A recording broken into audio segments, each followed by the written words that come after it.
Good evening, everyone, and Happy New Year. It is now 6 p.m. and the January 6, 2025 City Council meeting will come to order. Please join me in prayer. Heavenly Father, we come before you as a community, leaning on your strength and grace as we continue our journey of recovery and renewal. As we gather for this meeting, we lift you up. We lift up to you our beloved city of Bel Air Beach, grateful for the courage and hope you have instilled in our hearts over these past months and for the promise of a new year. Lord, we thank you for the progress made since Hurricanes Helene and Milton struck. We are grateful that many families can move forward, receiving permits to repair their homes and rebuild their lives. We pray for those who have sold their properties and moved away, asking that you bless and guide them in their new beginnings. Grant those still navigating the challenges of rebuilding strength, patience, and encouragement.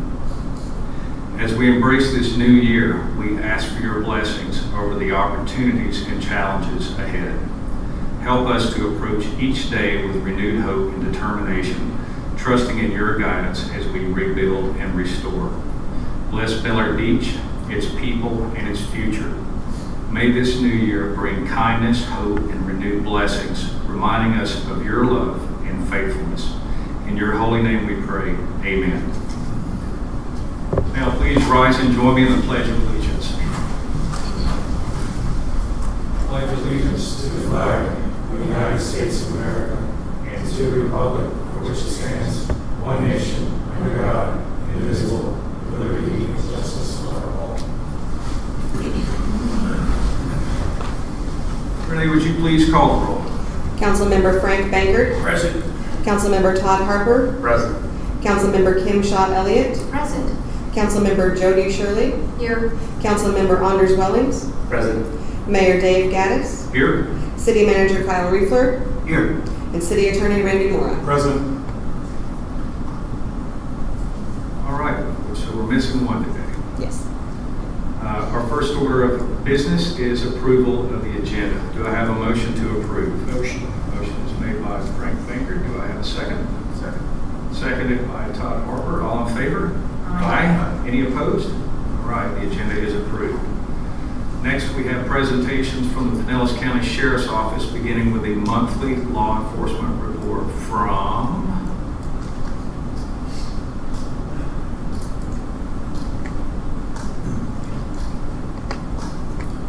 Sure. Good evening, Council. I'm Sergeant Bolt with the Pinellas County Sheriff's Office. The monthly report that I'm going to present tonight is for November of 2024. The good thing is there wasn't any violent crime that occurred in November. There were 2 assaults. Those were involving non-residents here in Bel Air Beach. But one was over the use of a shower facility over by Morgan Park. So you never know what you're going to get. And then we had a couple arrests. Looks like they were traffic offenses. One was a driving under the influence, which also had possession of drugs involved in that arrest. And then 2 folks were arrested for not having a driver's license. There's a lot of proactive activity here in the city of Bel Air Beach from our deputies. The vast majority was traffic stops, direct patrols, and ordinance violations. And some of the ordinance violations that we had encountered were constructions on Sunday, solicitors being in the city, an RV in the driveway, dogs on the beach, and those similar activities.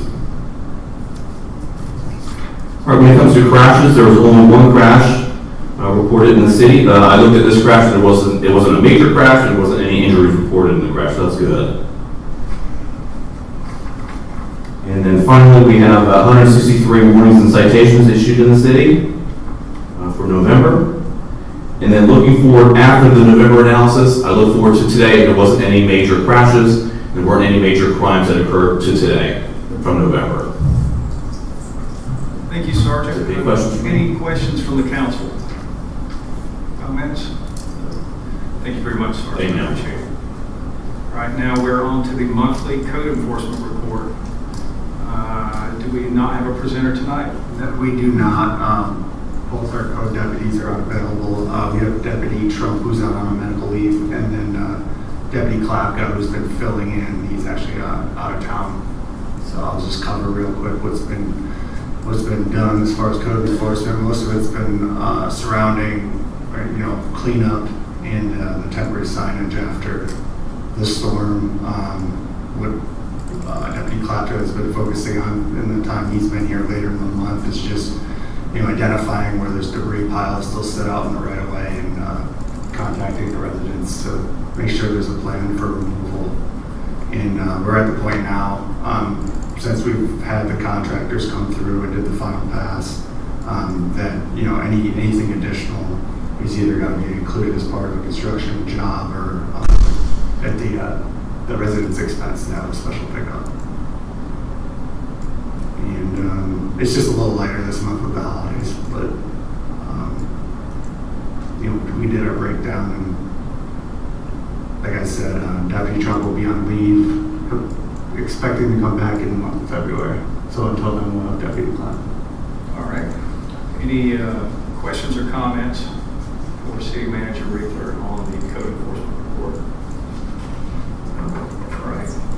Now we'll move on to item 3, which is a presentation from the Pinellas Suncoast Fire and Rescue District. So we do have a presenter. Please come on up, sir, and introduce yourself. Good evening, District Chief Raish.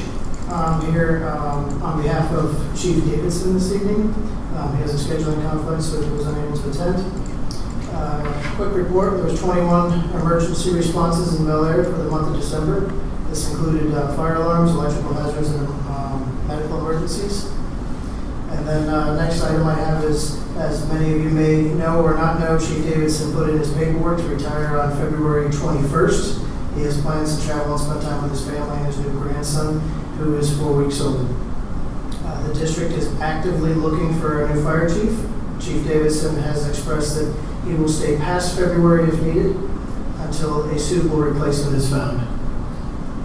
That is all I have. Questions or comments? Whenever you see Chief Davidson, let him know that we greatly appreciate the efforts, even though we know that he hit a lot of brick walls. There's nothing wrong with trying. We appreciate your support. He said he will be here to present for the month of February. Excellent. February meeting. Okay. And thank you for coming tonight. I appreciate it. Thank you. Y'all have a good night. All right. Now we are on to the city attorney report. Thank you, Mr. Mayor. Excited to be starting 2025, working with you folks. Are we skipping number 4, quarterly reports from all the boards? That's what I'm missing. I knew there was something I'm missing. All of the apparently I dropped a sheet of paper. Well, let's start with that. Let's start with the Citizens Advisory. They do not have a report. They have not met during that last quarter. Okay. Let's do Code Enforcement. I'm sorry. Board of Adjustments.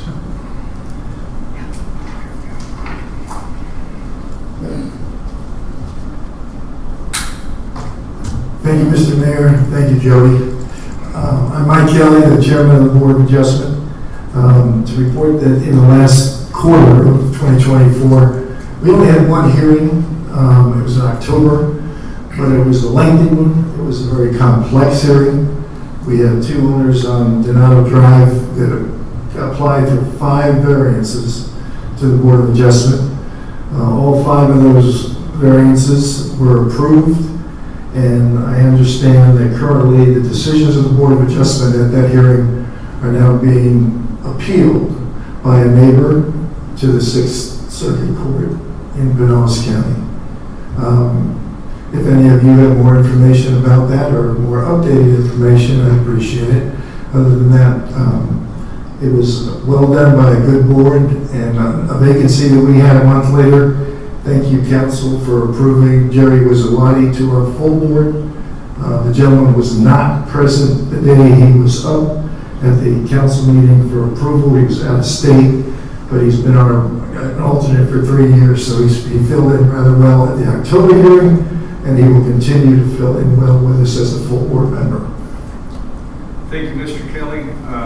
Any questions or comments? Yes. Yes, ma'am. Could you tell us a little bit about the nature of those variance requests? It was a combined dock request. Two neighbors living next door to each other are combining to put in a new dock that extends almost 70 feet out into the water over an existing area of beach that is behind both homes. Each representative, each homeowner was represented by counsel, as was a neighbor that is now that has made the appeal. So it was a very lengthy, very complex process that evening, but it was well handled, and we'll move forward from here. What were the factors that led you to approve the 70-foot extension? Because it had to go over an area of beach to get to enough water to where marine engineers said that there would be enough for the boat or the neighbors' boats to get out into navigable water. There were marine engineers there too. Randy, you want to lead into that? I was just going to say, I would suggest that we look to the minutes and the record below to inform what the board, rather than put the chair in a position of summarizing a fairly lengthy proceeding into a concise statement.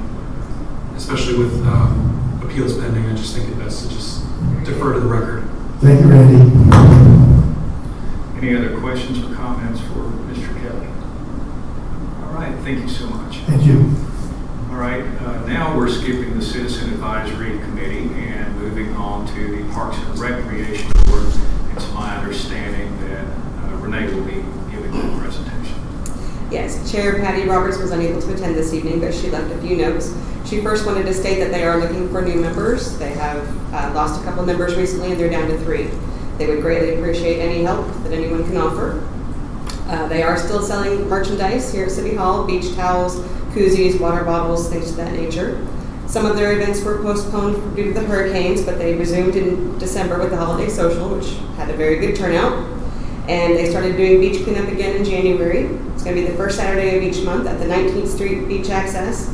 And they're looking to schedule some February and March blood drives, and they're working on the health and safety fair as well. Good. Questions or comments? Is the January Sunset Social still scheduled? That, I believe, was on a trial period, and unfortunately the hurricanes kind of took that out. All right, thank you, Renee. All right, now we're on to planning and zoning. Hello, Mr. Prescott. Good evening. I'm Doug Prescott. I just joined the planning and zoning office, but we only had 30 summer. We had our first meeting. They made me the chair, so I'm just going to introduce myself as the chair now for the committee. Don't really have anything to report. The 2 things are on your agenda tonight. You all are already well aware of that. We unanimously approved to move, for you all to move forward with. Thank you very much. Any questions or comments for planning and zoning? All right, thank you, Mr. Prescott. Okay, now we're up to the city attorney report. Well, all my thunder's been stolen now. No, I was going to add that they're excited to start 2025 working with you folks. A series of ordinance updates we'll be doing, as you saw some of those in the hopper, working with the planner, and you'll see some of those start coming before you, especially following planning and zoning's review. So we're working towards getting some of that in front of you to get some traction in that regard. As it relates to the reference Board of Adjustment proceedings, those are on appeal. An appeal is limited to the record below, and it is, though not unorthodox in the law, unorthodox in terms of the posture you guys are accustomed to, where in this instance the appeal is initiated by an intervener in the proceedings, a neighboring property owner challenging the relief being granted. It's not somebody who was denied a variance challenging it. Were you to look at how that's postured, it looks like it's against the city. There are not proceedings against the city, it's proceedings challenging the decision made. Of course, it is at first in terms of the appellant and appellee, but it's not a lawsuit against the city in the ordinary construct in which someone's seeking damages or anything of the sort. But that does remain pending at this time. The parties will brief it and we'll let the court resolve as appropriate. And that is, by the way, the natural procedure for that. When a decision of the Board of Adjustment is challenged or appealed, it goes to the circuit court. So that's where that's postured. Otherwise, just continuing to work with your city manager and team as appropriate on any hurricane response recovery efforts and any analysis needed that way. A reminder, as we've started the new year for all our elected members up here, let's restart your clock on getting your 4 hours at some point this year. I'm not suggesting you need to do that right this moment, but your 4-hour training in compliance with that and your financial disclosure statements that will be filed later this year. Otherwise, I'm happy to answer any questions you may have, and just again, glad to be here working with you folks. Council. I have a question on the 4-hour training. So are you saying the training I completed in December is now? You're in a slightly different posture because you folks were newly appointed, right. And I can look at what the timing is. I don't remember offhand for people who are, there's a timetable. If you're appointed after X date, then you're good. So I'll look into that for you and make sure you're both given guidance. But for our incumbents who have been serving for some time, that's ordinarily how it goes.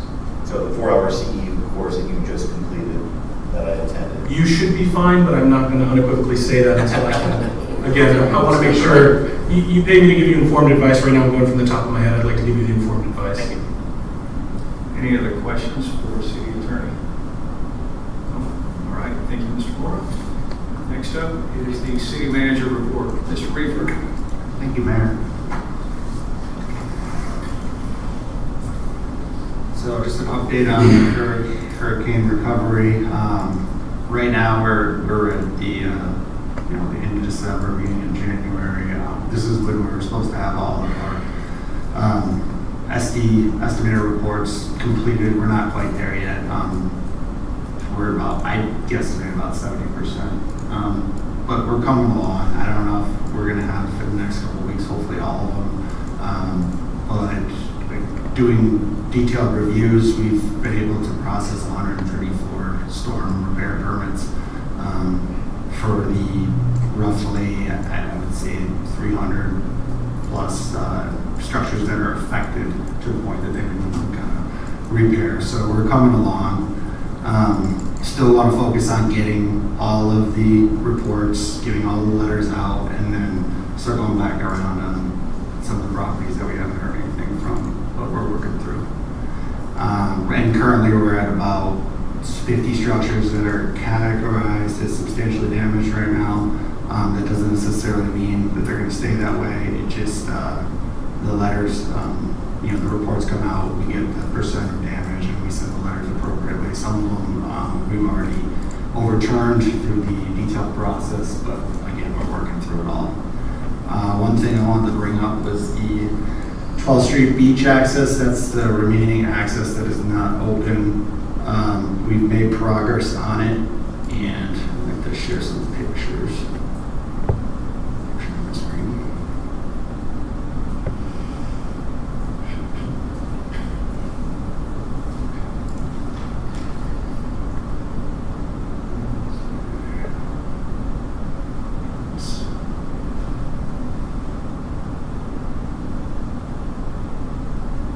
Okay, so that's currently the state of the actual earth after it comes out of the parking lot. We still got some sand to clean out of the parking lot, but that can be done easily, blowing it out. If you look in the back here, you'll see, if you can see, those are all the bricks. We palletized the bricks, the paper bricks that were at the park. Let me back out of this.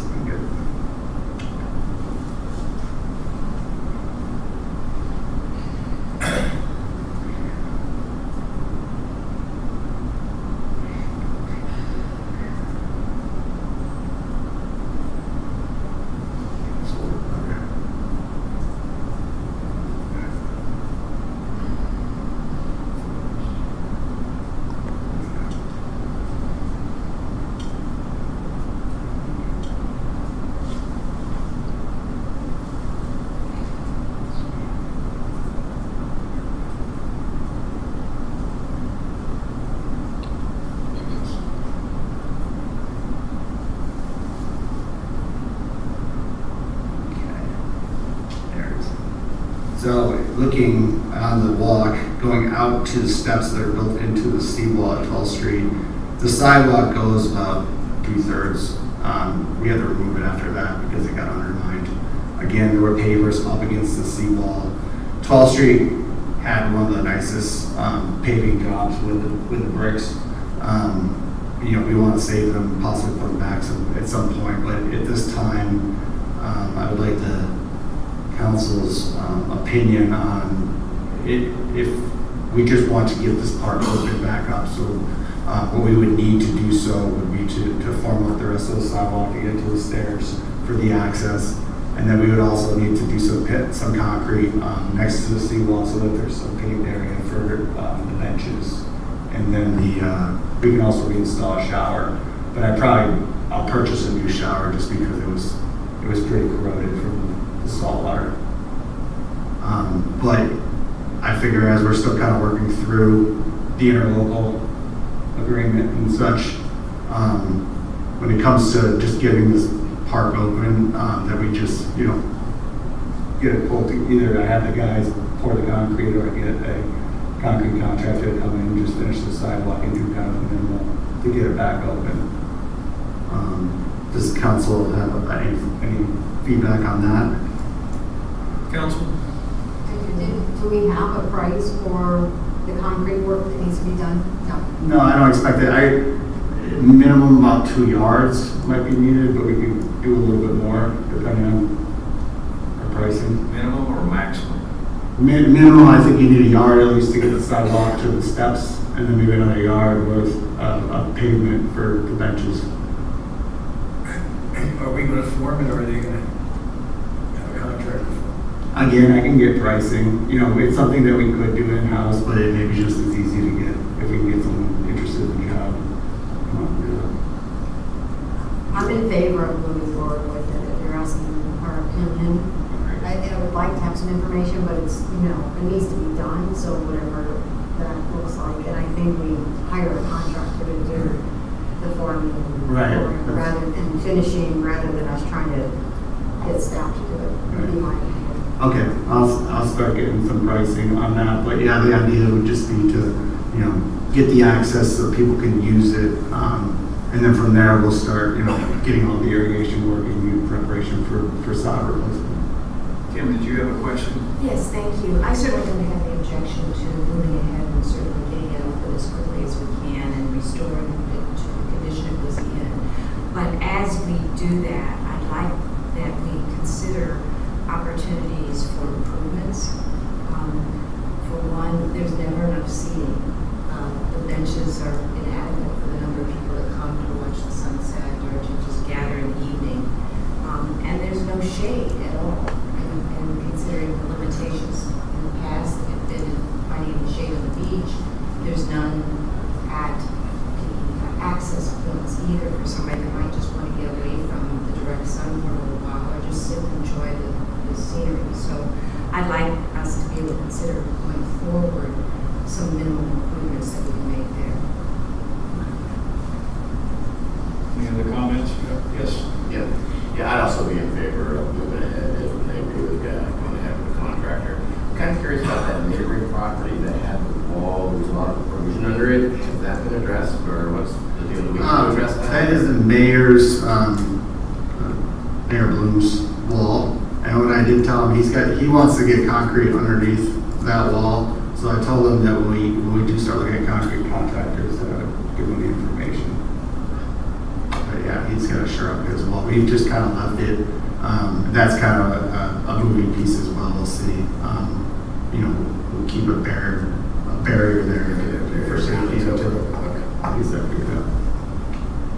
As far as the lands, go ahead, Mr. Mayor. I was just, you and your crew did an excellent job. I was out there, Grady was stacking up bricks, bending over. There was a ton of bricks to stack. I mean, you did an excellent job. I always give you credit, but your crew is where it really should be emphasized too on that. And they really cleaned out. I can't believe they cleaned 6th Street, 19th Street up that quick. And that's almost workable. When you say you're going to put that concrete in, is that going to be a temporary pad, or is that going to be a permanent pad? I've put the sidewalk back to be permanent, and maybe the pad might be something temporary until, further decisions are made. I will say, even though it's terrible what happened, we have much more viewing capacity than what we had because we had the dunes. It was surprising that the dunes were built up and overgrown grown so much that none of us had any idea that there was a staircase at one of the accesses. So I think it's, as Councilmember Shaw Elliott said, this is a great time to take advantage of a bad situation and improve on what we had. So I'm all for it. Any other comments about that? Anything else you'd like to add, Mr. Reefer? Yes. Yeah, let me stop sharing this.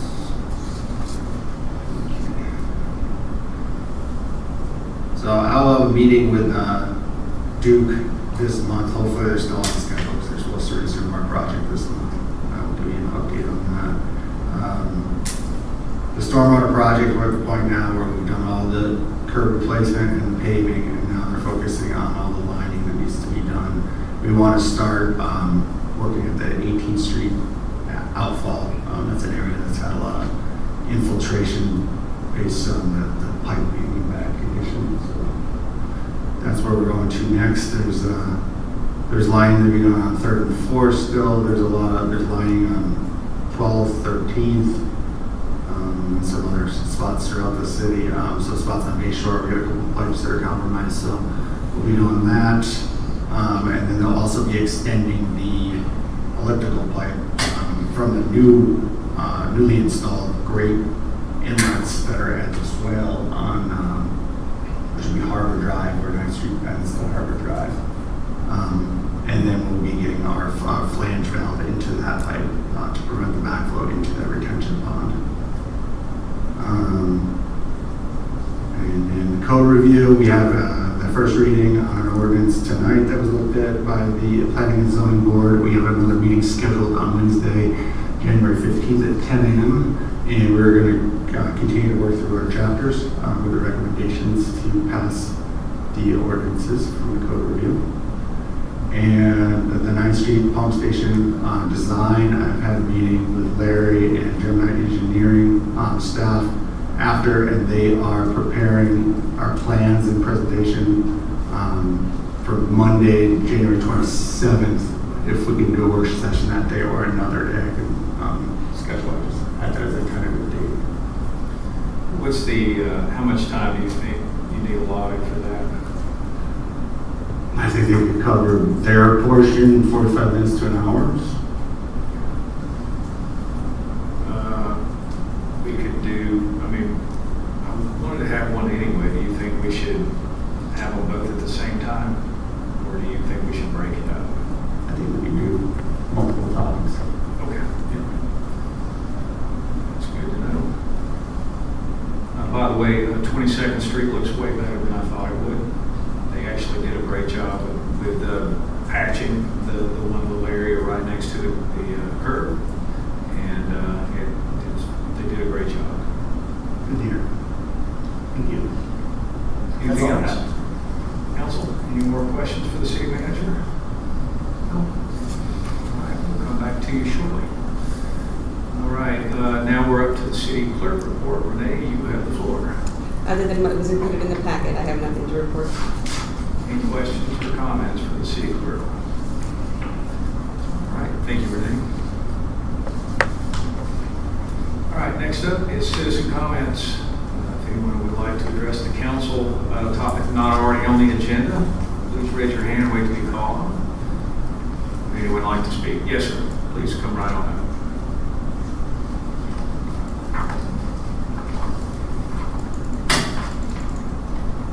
My name is Peter Mahalik. I live on Harrison Avenue.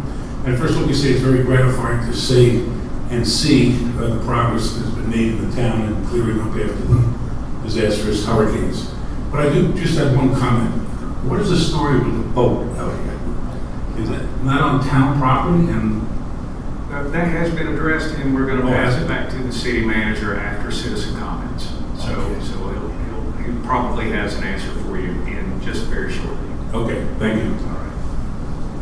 Would anyone else like to speak? All right, citizen comments are now closed. Next is the city manager follow-up. What do you know about that boat sitting out there? Okay, so it is in the process, and there is a contracted company that's going through and towing out all the boats. I believe they said they have 60-something, I don't know. There's quite a lot of vessels. They're down in the Madeira Beach area right now, towing out their vessels. The sergeant I spoke to in the Marine Division said that he was going to put some pressure to try and get that tow unit up here for this boat.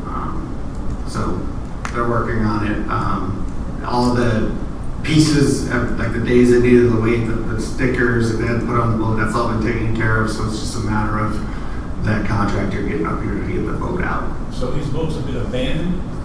Yes, they're not being taken care of by the owners, so the money is coming down through the state to take care of it. And I can't remember the gentleman's name, but he did say that one of the challenges, they actually wanted to remove the boat several times. You may have noticed in the last month we've had super low tides. So out in front and everywhere around there is nothing but exposed sand. You can't bring in a barge that they're wanting to bring it out with. But the phases change and the tides do too. So hopefully they'll get to us very quickly.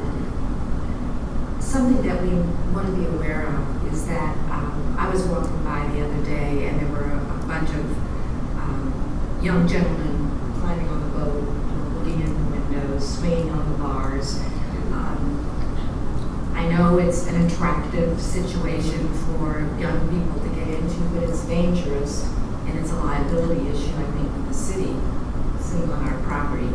Luckily, the deputy sheriff was in the back parking lot. We mentioned it to him, and he said it happens all the time. It's a regular routine thing. So I think that's something we need to be aware of, and if there's any way that we can, in any way, cordon it off or have some further deterrence to young people climbing on it, that would be a good thing.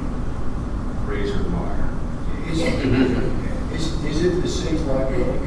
Because we got that other one that washed up on the other side. Yeah, I don't know. So now there's a blue Yeah, sailing boat. are we liable if somebody gets hurt on that? It's not our property, it's property that's abandoned on ours. It's interesting when we have questions around like, are we liable, aren't we liable?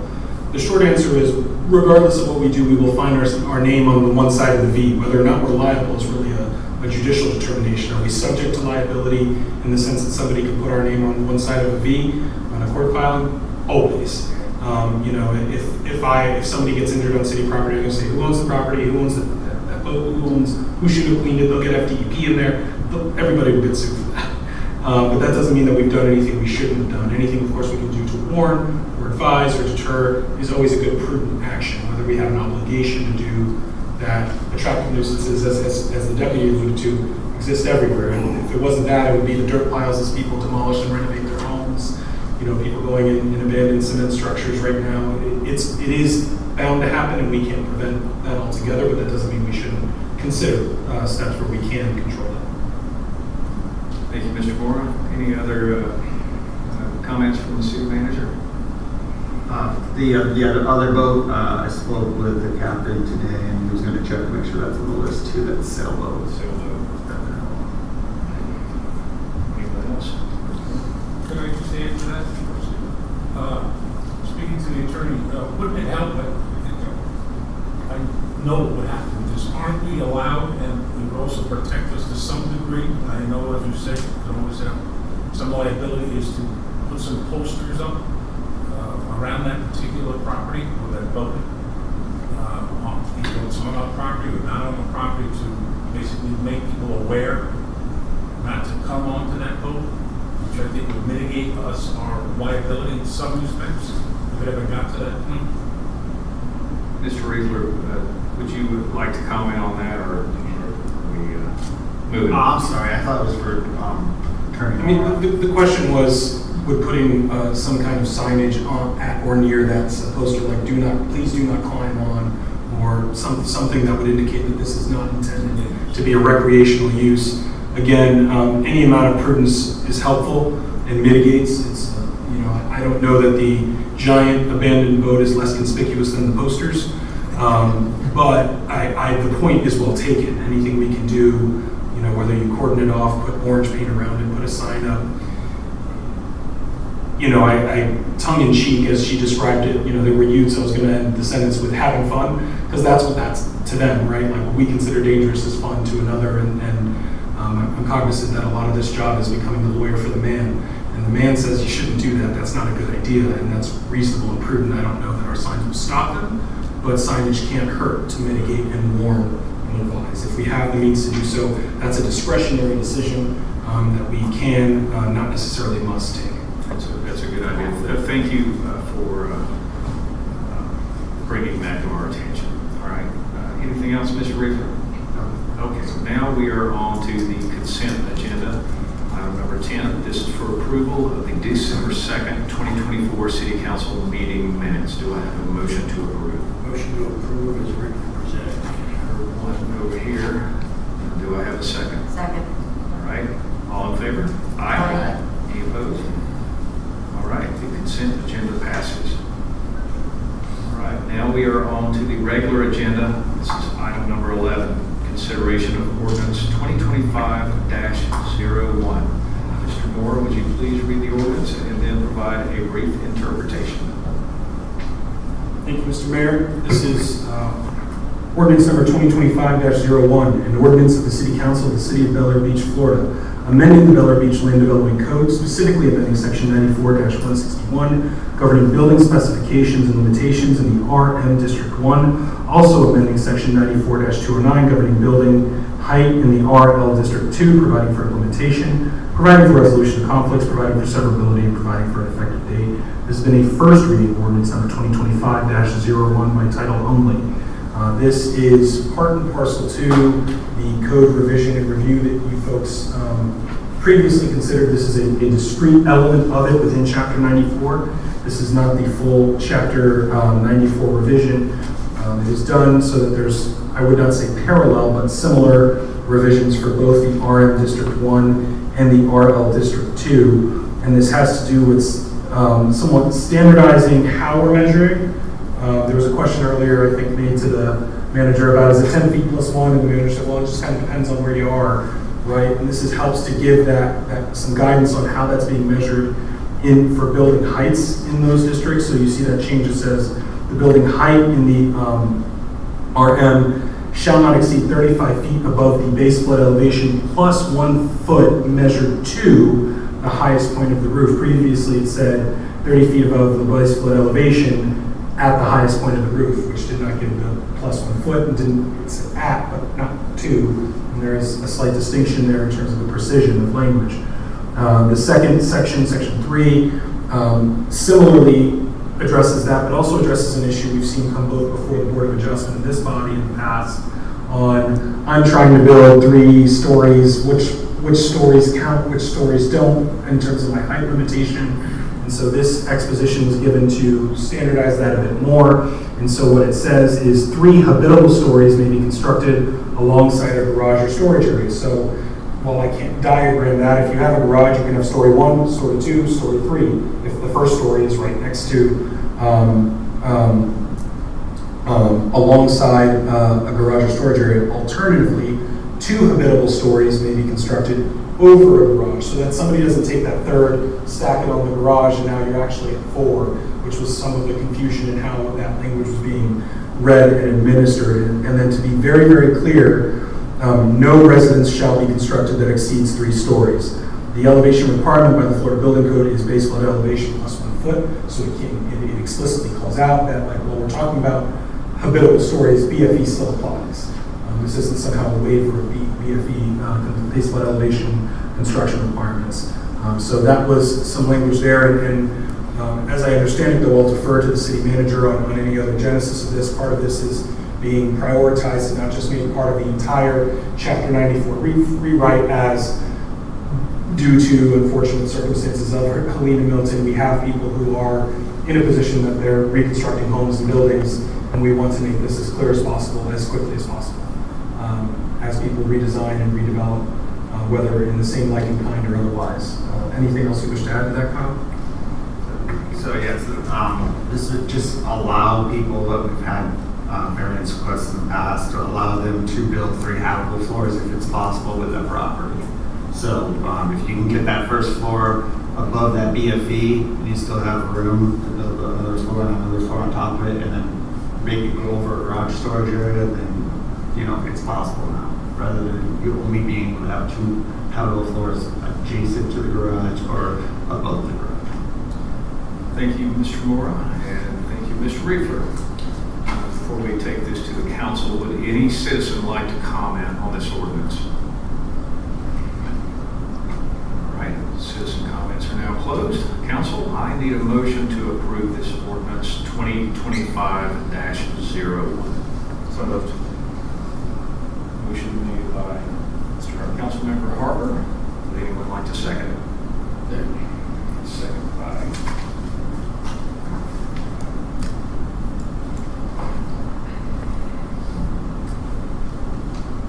Mr. Harper, you have the floor.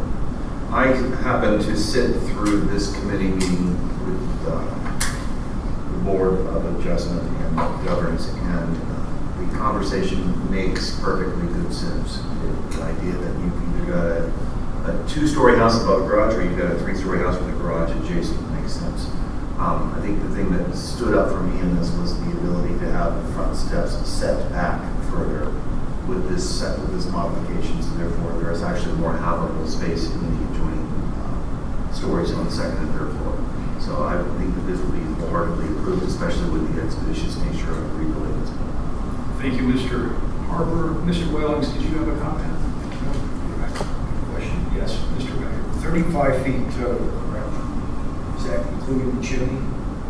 Does not include the chimney, the peak of the roof. Chimney and cupola can extend further decorative.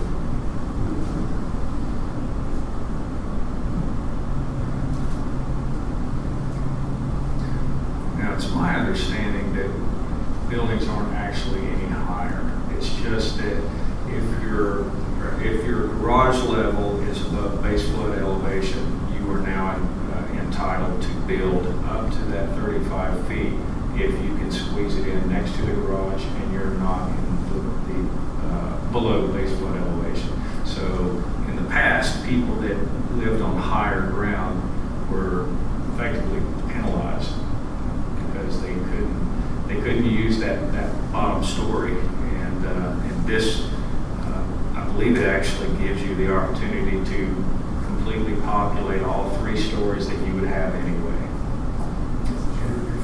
I'm for it. And one reason why is because who does not go in and finish that bottom story eventually? I have a concern though. Tell me what the elevation is of the base, what's the base flood elevation in Bel Air Beach? It ranges from 8 to 10 feet. So it's 8 to 10 feet. What's the average street elevation? Say 4.5. So you can have 4 feet as your street elevation. You build up your lot with an additional 4 feet, and then you start, so now you're at the base flood elevation rate. And then you add 35 feet to that. That's a problem. That could be a problem. In history, that's how it has been. We've based our height code off of where that base flood elevation exists. Before the map change in 2021, a lot of the base flood elevations on the maps were higher in Bel Air Beach, and then they kind of fell down a couple feet. And then since then, the Florida Building Code instituted the +1 foot freeboard, so that kind of brought us back up to where those maps were. So for a time period when we didn't have BFE +1, we actually lost a foot of height that someone could possibly build at Bel Air Beach. But by changing the language, it's brought us back up to be able to get that 35 feet above the BFE +1. But it's always been based on that sea level elevation. So wherever that happens to be, they could build 35 feet on top of that elevation. And I'll just say, like, if you're looking at, one of the streets south of the light where it's a little lower, you could take this tiny little lot that you might, maybe the road elevation's 3 there, you're gonna build your lot up 5 or 6 feet, and then you have an additional 35 feet. It's gonna, I think it might create some problems. And, maybe the answer is we have an architectural review board or something. We have some architectural standards to avoid some potential problems. I mean, that's probably a question for planning and zoning board to consider, but maybe we need to consider architectural review. That's definitely one thing we don't have very much in our code, is architectural design. A lot of times, we don't allow people to build up the lot unnecessarily higher than, typical grade and having the correct drainage. So they really can only cut rain and fill to a certain point that they got the correct drainage to the road. And then after that, if they are going to attempt to get at the level they can put their first livable floor, to have 3 floors, it's most likely going to be elevated on like some kind of stem wall to get that first story and then go up. But depending on the size of the lot, it could be flat to the stem wall. It could be kind of a nice one. Some challenges, that's for sure. Something to think about. And I know it's kind of late in the game to be discussing this, but something that definitely needs to be considered. I do agree that it's possible that, especially on the south side of the ridge, that Miller Beach is going to look dramatically different by the time all of this hurricane damage shakes out.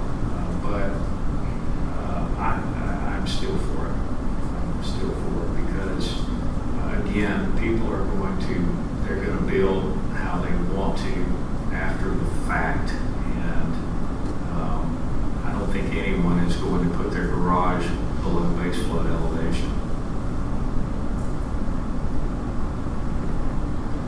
It's going to be interesting, especially with the smaller lots, because most of the time these larger structures, they're in a lot larger of a lot, and a lot of the lots we're talking about in the southern portion of the city are smaller. They're the earlier lots, so there won't be very much room.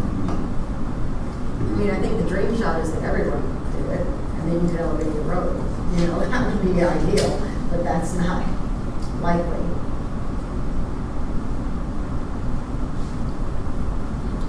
Any other comments? No?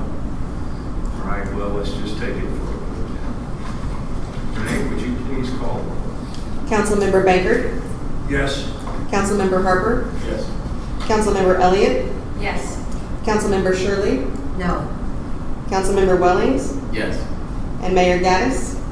Yes. So the ordinance passes 5-1, and we will read this again in a month. All right, now we are on to item number 12. This is consideration of B23-01, Drainage and Street Improvement Project, change order number. Do I have to say the zeros, or can I just say 8? I don't want to get in sort of a legal challenge for not calling them out. This is for emergency repair of a damaged curb on 9th Street. Mr. Riefler, you're up. Thank you, Mayor.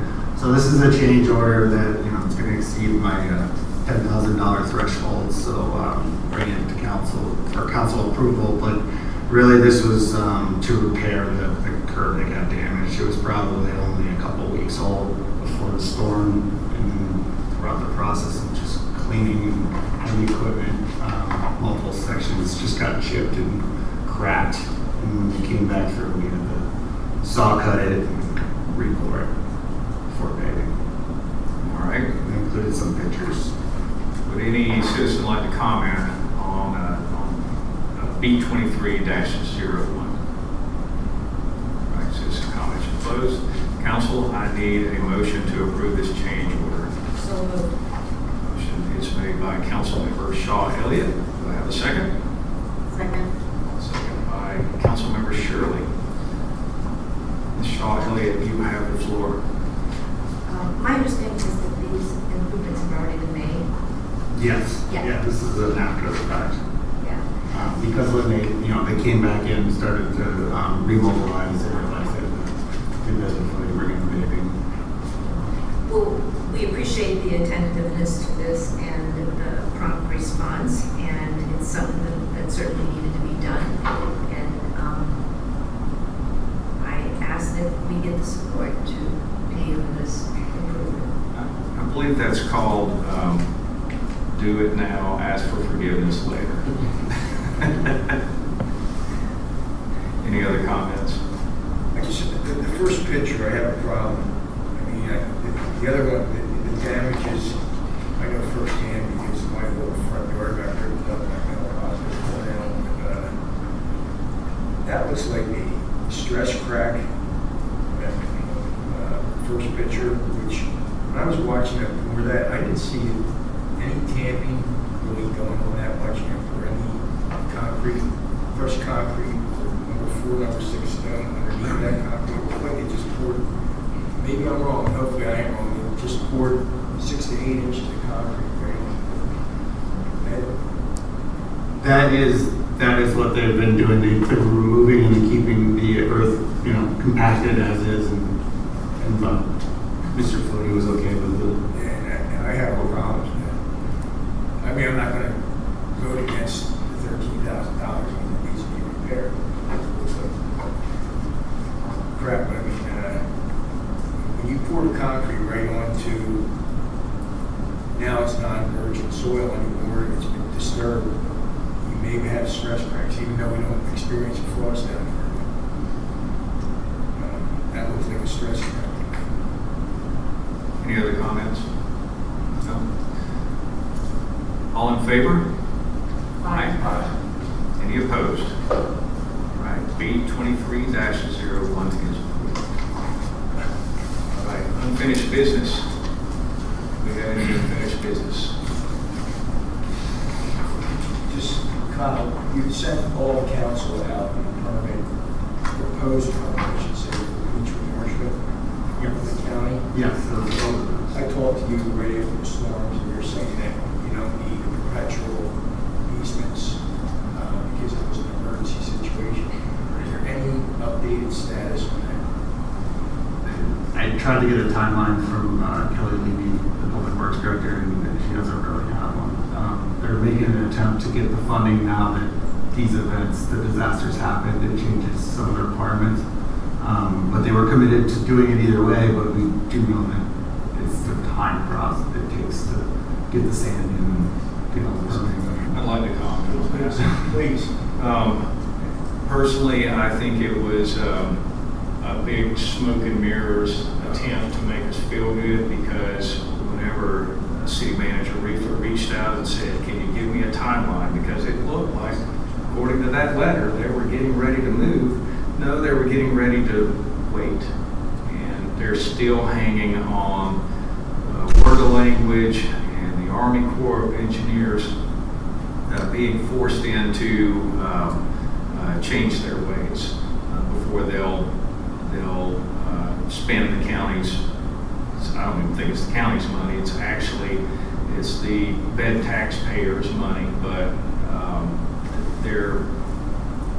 they've applied for permits, which is a good thing because it's going to happen anyway, but those permits are no good if the Army Corps of Engineers is the one doing the project. So even if they finally get approval, you're still looking at 1 to 2 years before they even begin moving. I didn't want to hear that. Yeah. So whenever I'm at the TDC meetings, I can assure you I'm very vocal about this. I bring it up every opportunity I get. Dave, am I correct in saying that that permit that was requested was purely for dredging certain passes and areas, not necessarily directed towards our beach as much as it was dredging out John's Pass? Actually, that was directed at our beach. What I saw on the map was half of Sand Key down to where it ends at Bel Air Shore.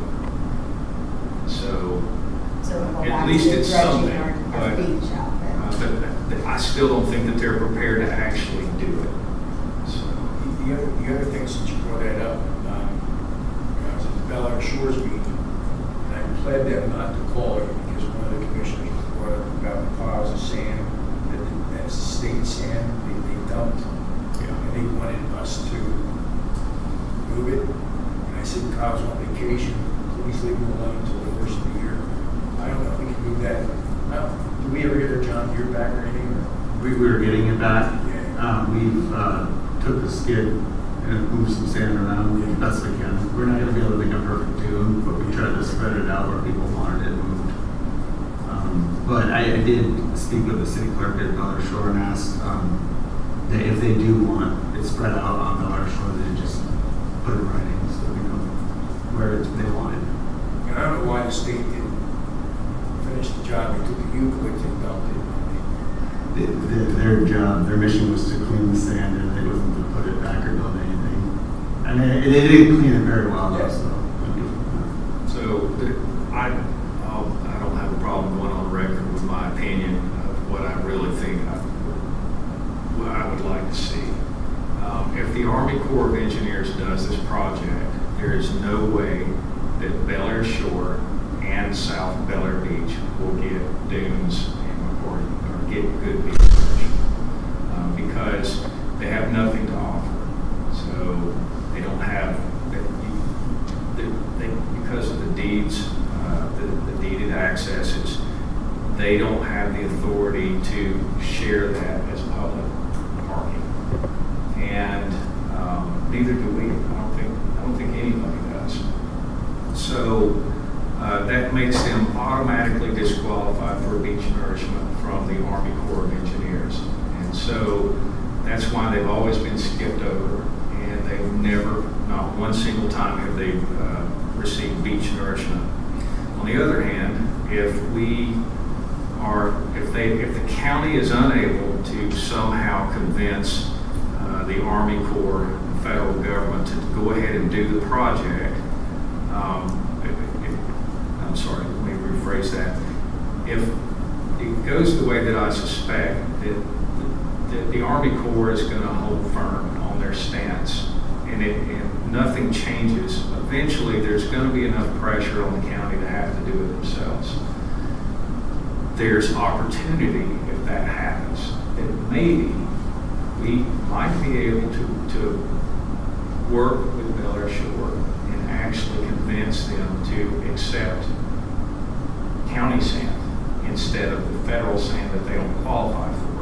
Because now they've seen firsthand what can happen to their property because they don't have any protection. And we see that home after home after home, everything's been washed out from under their property, and their pools are damaged, and all of that is because they've never received beach nourishment. And the little bit that happens to settle there after we do a nourishment project was not enough, because now no one's getting it. So if the county has to fully fund this project, I think it's to our advantage to try to work with Bel Air Shore to convince them that they need to get in on this project also. They sign the easement, it's a temporary easement, that gives them enough time to do the work. Everybody's got sand, and we're fully protected in Bel Air Beach. Well, you're not going to believe this, but at the last Bel Air Shore meeting, we had a real good meeting discussing Bel Air Beach and Bel Air Shore. There's a very good. And unfortunately, a lot of homes, I think, are at the demo of Bel Air Shore's property. In fact, one of the commissioners is losing his home. And the beach access gates came. Now, they want to try to reinforce people going on those beach access gates by putting like a passcode in there and that, because they're going to have to rebuild everything like that. And he says that's going to cost money, and we're hoping Bel Air Beach will come up with some help there. But as you know, we're not going to be able to get federal funding for beach renourishment. And we were at the Army Corps of Engineers a year and a half ago, where the colonel clearly says when you leave that crater in there, is going to go in there. And even Bob Schmidt says we don't take a beach nourishment, but we get a hell of a lot of sand with Bel Air Beach and Indian Rock Stones. So we really need, what we just said, push that combined strength or whatever to get, because I was talking to Commissioner Tolbert, and it was during the high tide, and the water was only like 3 feet from the seawall. And I said, this has got to alarm me. He said, damn right it alarms me. Yeah, You know? exactly. Yeah. Do we have any other unfinished business? All right, well, if not, let's move on to city council comments. We'll begin with Councilmember Shirley. I have no further comments than All right, up next is Councilmember Shaw Elliott. Well, I want to wish everybody a happy new year, and this is certainly going to be a year of renewal. Our town is going to go through quite a bit of change, and I think with this renewal, hopefully there'll be renewed spirits as we look forward to really good changes, improvements that are going to be made. I'm very focused on the future and good things that are going to happen. If I can help in any way, I certainly welcome any of the citizens to contact me. One of the things that I would like to think about over the next year, and there's no time to deal with it with these ordinance amendments that are coming up soon, but as we look at our community and we look at the devastation over these last several months, I'd like to look at more sustainable native plantings, things that can withstand salt water, that may not always be consistent with our existing codes.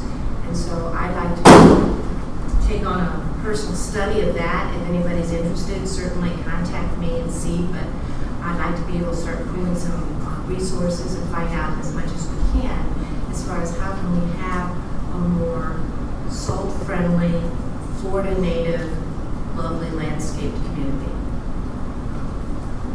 Thank you. All right, up next is Councilmember Baker. Just one thing, we had that meeting with Elevate Florida and FEMA a few weeks ago.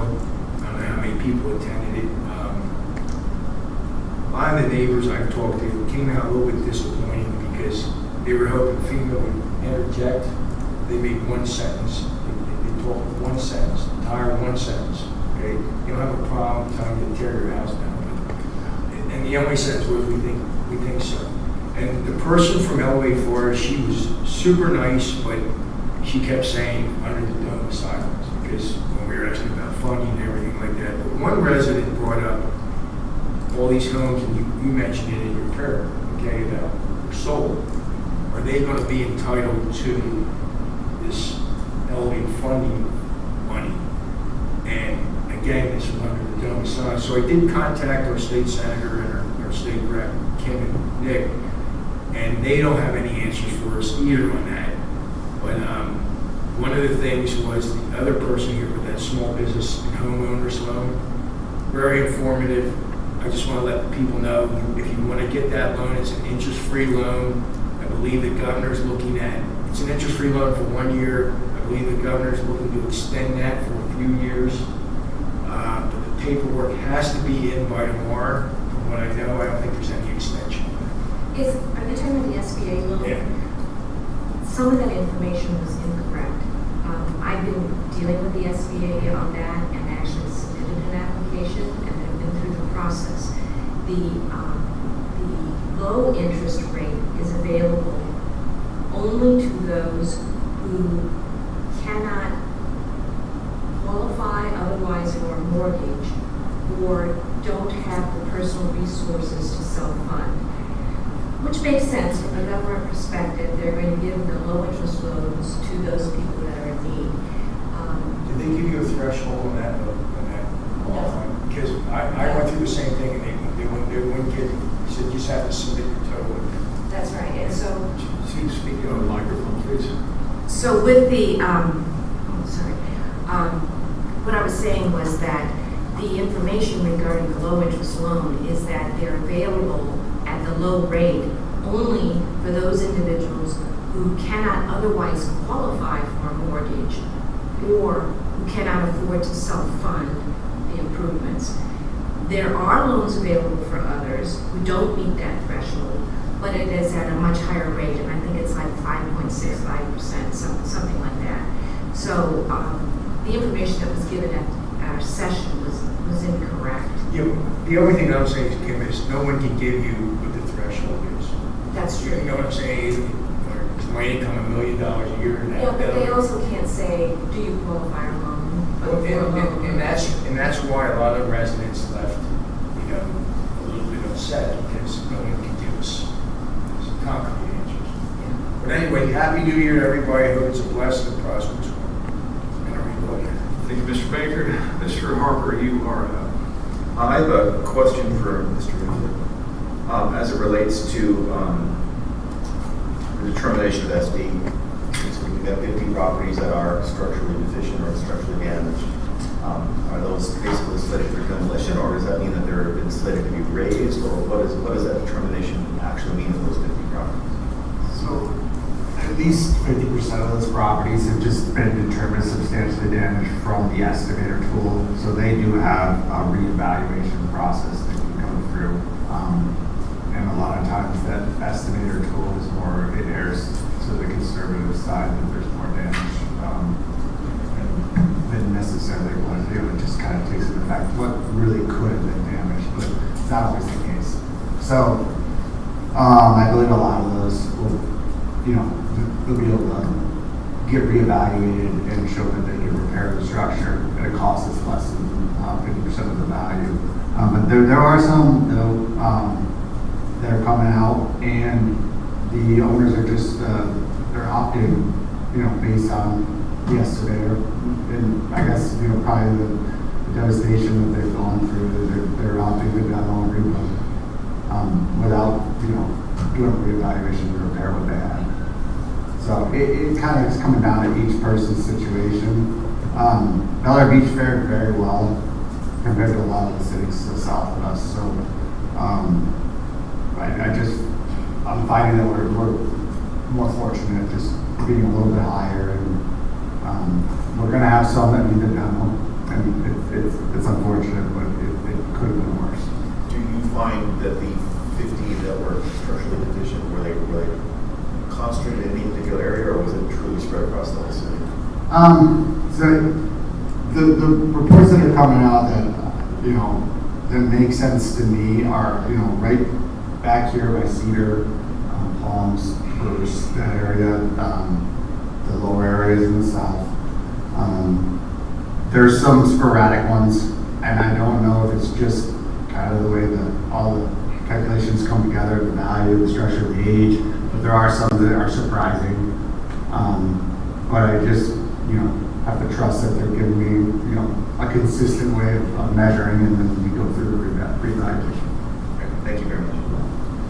Did you have any comments other than? I have no other additional comments other than Happy New Year. All right, Councilmember Welling.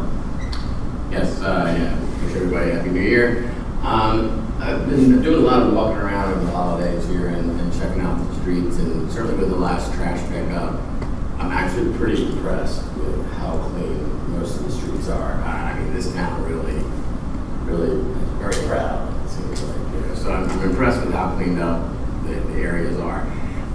There are a few little straggler houses that seem to need a little help, maybe. And I noticed, you know, some of them were listed on the code enforcement, and some are not on the code enforcement yet. Is that maybe just because the code enforcement guy is out and maybe he hasn't caught up the list yet? He may, not caught up and realize the condition. Are we getting, so you mentioned, or someone mentioned that when the code enforcement guy report, he does also get maybe plans from the people. Do we get to see what, you know, if they communicated with these people that just a few people left that might need a little help? Do we get to see their plans? You know, if they, are they communicating with us on what their plans are? And if they don't have any plans, you know. Are you talking about just general plans on what? On how they're going to handle, like there are no more pickups for them. So there's people that have huge piles outside, just a few, right? And, you know, have they provided any plans yet or any info back to us? So where we're at in the process right now, he's done the courtesy notices. Right. He's going to circle back through, see if any action's been the next step is gonna be the code violation notice. That usually, if the courtesy notice doesn't do it, putting the formal notice, usually kind of at least get someone to contact and talk through it, try to get some action. I really would, I'd be disappointed personally to have to take someone to a hearing over the deliveries, but Right. it could go that far. To me, it would be just like, at least if they could explain the plan, you know, we're gonna have to give them a lot of, I think, leeway right now, considering that, you know, what happened, so, but do we get visibility of the plans? If they do come back with a plan, do we get visibility of that plan? As far as just cleaning debris up that's in the right of way? Yeah, as they clean up their own houses, yeah, or their own right of way, in the right of way, like, do they say, oh, I'm gonna, you know, like, we just get to see it? If I have a plan to address it in the next 3 months, or, you know, I'm really trying, I've got contractors that I've contacted, they're just not, they're so busy, they're not available, you know, because I think we want to give them a lot of leeway. We're trying to be understanding, and if they communicate to the code enforcement officer it's something that's reasonable, matter of weeks, we're completely flexible with that. It's just we want to see that they're going to take care of it. You're made aware of what gets communicated to the code officer. So typically where it works is the code enforcement officer will deal, you know, with the violation, and then if they feel like, you know, they're not getting anywhere, trying to make contact with the courtesy, then they'll ask me to put a letter together if that's something official. But usually we try to get around it without having to go that far. Okay. Thank you. Otherwise, yeah, good New Year. All right. As everyone may remember, last month there was a heated conversation concerning the city manager's salary increase. As Councilmember Shirley stated, you cannot arbitrarily increase the city manager's pay without fully researching and amending the budget. For our next work session, I have requested that Kyle present recommended budget amendments to increase salaries for the city manager as well as the city clerk to 10% retroactively to bring them more in line with the wages of neighboring communities. As you know, that they both have done an exemplary job of helping us to recover and bringing relief to all of the community during the hurricanes. So if we're able to reach an agreement, we'll vote on the budget amendment in February. But I think that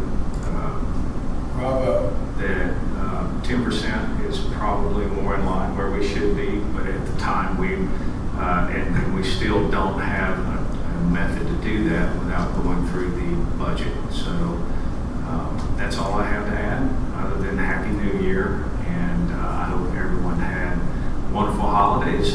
And do I have a motion to adjourn? Motion is made by Frank Baker. Do I have a second? Second. Second by Jody Shirley. All in favor? Aye. Any opposed? All right. Good night, everyone.